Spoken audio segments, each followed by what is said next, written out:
How's it going, folks? Welcome back to the channel. So we can breathe again. Celtic have won in Aberdeen, 3-2 the final score in Pittodrie, and it wasn't a great performance from Celtic, let's be honest. It wasn't our best of the year, but most importantly, and this is very important and shouldn't be lost amongst all the analysis that does happen after this game, Celtic have come away with all 3 points. They're still top of the table, and with Rangers beating Hibs, Celtic go into the cup ties, top of the table, and still in control of the title race in the SPFL. So what I'm going to do in this video, as I'm by myself, I'm just going to look back at some of the things that I said in the prediction for this game, look through some of the stats from the FOT mode data, which will get better data tomorrow when we have the huddle breakdown, and then I'll just talk generally about the game. Do get involved in the comments below. Let me know all your thoughts on the game and your thoughts on the performance, and what you thought overall with the Celtic win in the end. And I'll try to get to some of the comments before the video finishes up. So I'll start off with the predictions that I made for this game on this channel, and that was the 3 things that I wanted to see. Practically none of them happened as far as I know. So the first one was that I wanted Giakoumakis to score. He didn't start for Ange, so that was disappointing. I actually thought he was doing quite well, and to be honest, I wasn't massively impressed with what Maeda provided for Celtic. It wasn't his best game so far, and he has had moments for Celtic so far since he signed, but compared to like Kyogo and Hatate, he hasn't really hit the ground running in the same manner. He hasn't been bad, but I don't think he has lived up to the expectations that maybe we had of him when he first signed. So I was disappointed Giakoumakis didn't get to continue to start, because I thought he's been pretty good without actually scoring over the last couple of games. So that was slightly disappointing. I said that I wanted Celtic to keep a clean sheet. That obviously didn't happen with Aberdeen scoring 2 goals. Very disappointing, the manner in which Celtic conceded those goals as well. And then my third one was that I wanted Celtic to be better in the second half than they were in the first half. Now, overall, I actually didn't think Celtic were all that good in the entirety of the game, in terms of if you're comparing them to the performance of the last couple of weeks. That's not to say Celtic were bad.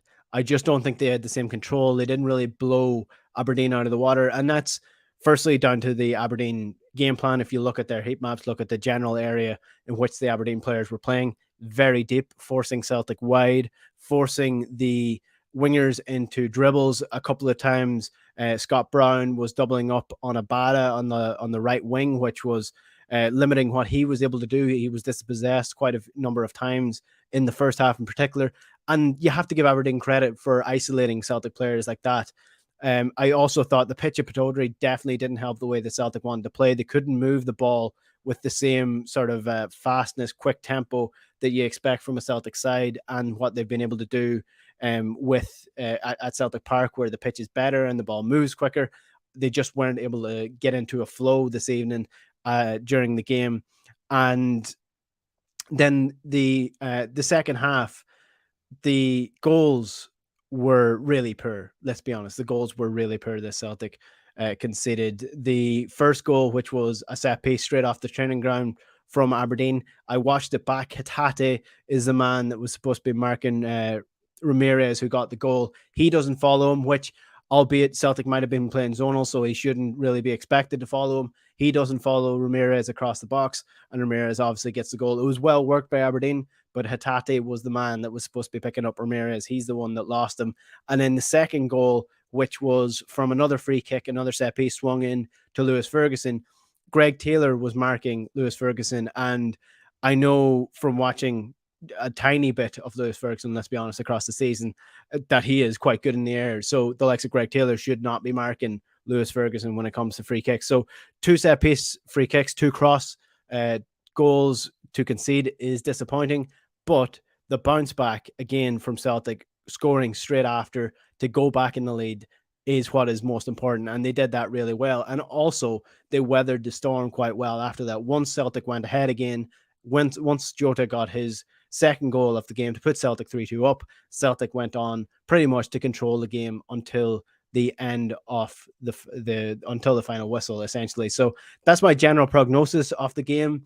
We will have a more detailed breakdown of what actually happened on the huddle breakdown tomorrow, but that's my initial reaction to the actual performance. I thought it was okay. I didn't think it was great, but, and I stress this again, Celtic are still top of the table after getting a win. So let's look at some of the data, which is from FOTMob. And again, it's FOTMob data. It's not exactly Scout or StatsBomb or anything like that there, but it gives you a decent enough indication of how the match went. So if you look at the general stats, first of all, Celtic had 12 shots, 4 shots on target, 5 shots on target, 4 shots off target, and 3 of them were blocked. And 9 of those shots, again, were inside the box, which is actually quite important because Celtic have improved on the getting their shots inside the box. They had loads against Motherwell, loads against Rangers as well. So that's an important aspect to the play, because obviously you're more likely to score from inside the box than you are from outside. In terms of the XG in the first half for Celtic was 0.78.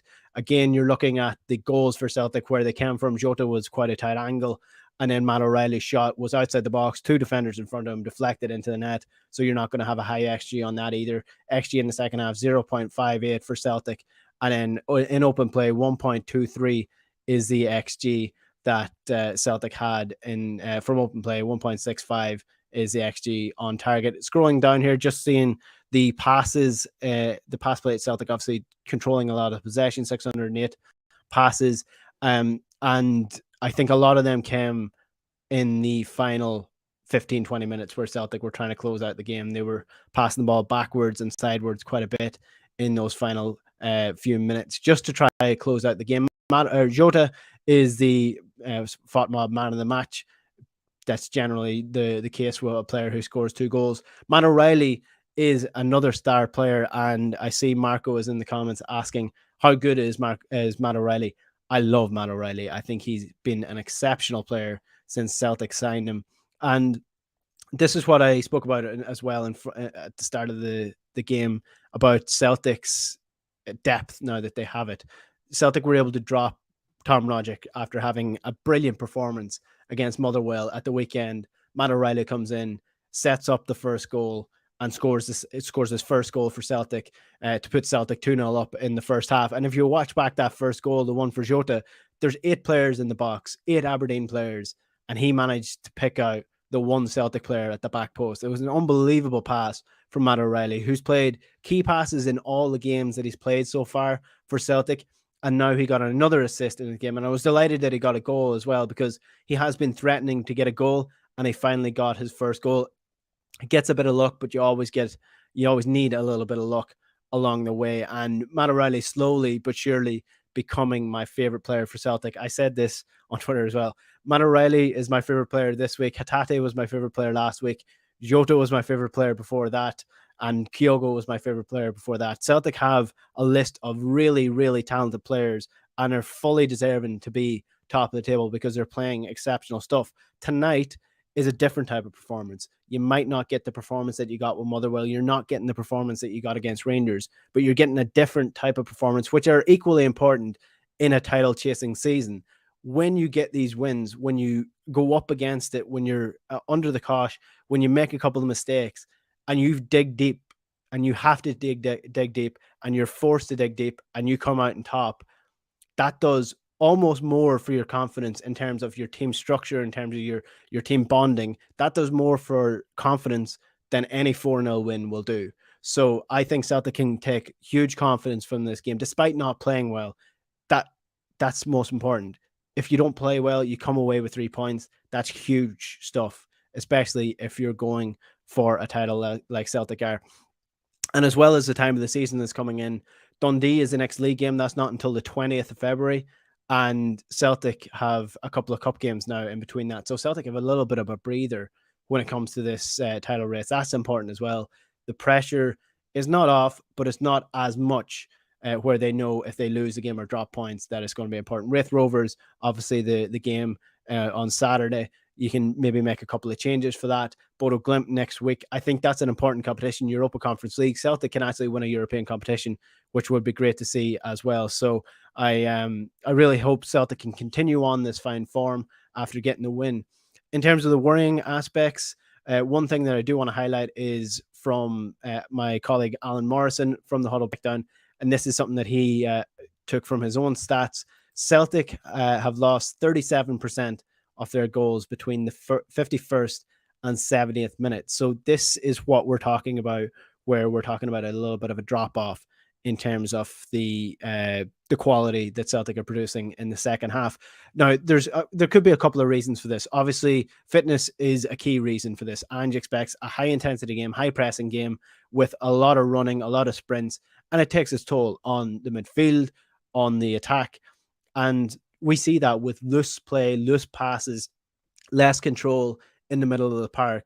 That's where you want Celtic to be passing the ball a little bit more. I know that it's exciting to see Celtic go hell for leather for as long as they possibly can, but in these games where you're winning 2-0 in the second half, and let's just imagine those goals don't want, you want a little bit more control in the middle of the park, especially. So whether that's down to Ange making the subs a little bit quicker than he has been, or whether that's just going to happen naturally when the players get fitter, it's really hard to tell at this point in time. In an Ange season, it's the first season. We'll probably learn more about how it happens over the next couple of years as well. Let's get to some of the comments. Patrick Tolan is saying, good win, 3 points is the main thing. Absolutely, Patrick. Completely agree. Sean F saying, the first half very dominant in terms of possession, but we didn't really create much. But we got the fortunate goals as Aberdeen kept disciplined in their shape. Yeah, that again, this is an important point from Sean F, because Celtic didn't get any luck last season. They didn't get any nicks. They didn't get any lucky on goals. They were actually really unfortunate when it came to it. Now suddenly Celtic are getting a little bit lucky with their goals, with deflections, little nicks, little corners. Maybe the referee on another night would have given a penalty to Aberdeen for that loose header from Matt O'Reilly. Who knows? Maybe on another night that goal from Jota might have been disallowed for offside or for a foul. Tonight they weren't, and you do need that little bit of luck going your way as well. You create your own luck by creating loads of chances. Celtic certainly did tonight. Marco saying, out with the free kicks, Aberdeen didn't create much. Yeah, Aberdeen created absolutely nothing. I think we can see that from their XG in the first half in particular, which was 0.03 in the first half, which is laughably low when you consider it. 0.42 was their XG in the second half as well. So again, they scored 2 goals of 0.42 XG. So again, not creating good quality chances. The goals that we considered are disappointing from an aspect of defense, but I just don't think it's something that's going to continue on with it. Tony Cassidy is saying that Maeda should have scored the header.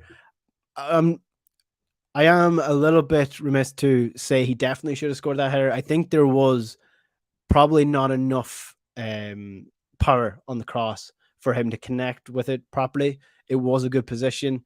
He didn't connect with it properly. His technique wasn't great, but I think if there's a little bit more pace on the cross itself, then you might see a better header from Maeda.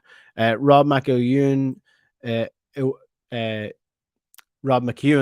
Aberdeen were limited to being a long ball team. Yeah, that's what Aberdeen were trying tonight. Even the Aberdeen Red TV co-commentator was getting frustrated with how long Aberdeen were going with the ball despite not having any target men up front. So again, it wasn't a perfect performance for Aberdeen. And if I think probably in hindsight, if we look at this game in more depth tomorrow with the huddle breakdown, I think we'll actually see that it was nervy because of the nature of going 2-0 up and conceding 2 sloppy goals. That meant that it probably looked worse than it actually was, but Aberdeen didn't threaten Celtic in the slightest, really. When you actually look back at the game, Celtic didn't really threaten Aberdeen. It was a poor game. It really was. It was not ideal, but again, Celtic are top of the table after another win against Aberdeen, and let's just hope this fine form can continue. That's all for me for tonight for the full-time reaction. Like I said, we will have a full breakdown of this game on the Huddle Breakdown tomorrow evening with James and Alan as well. So hopefully I'll be able to provide more information and more stats and more metrics when it comes to this game. But for now, I will let you off and let you all go watch the game back if you just want to go watch back the highlights. That is all from me. If you're watching this and you're not subscribed to the channel, please do hit the subscribe button below, like the video as well so more people can see them, and leave a comment as well. I'll try to get back to as many as I can before the night is over. Enjoy the win, folks. Again, they don't all come pretty, but they're all very important. Thanks for watching, folks. We'll chat to you later. Good luck.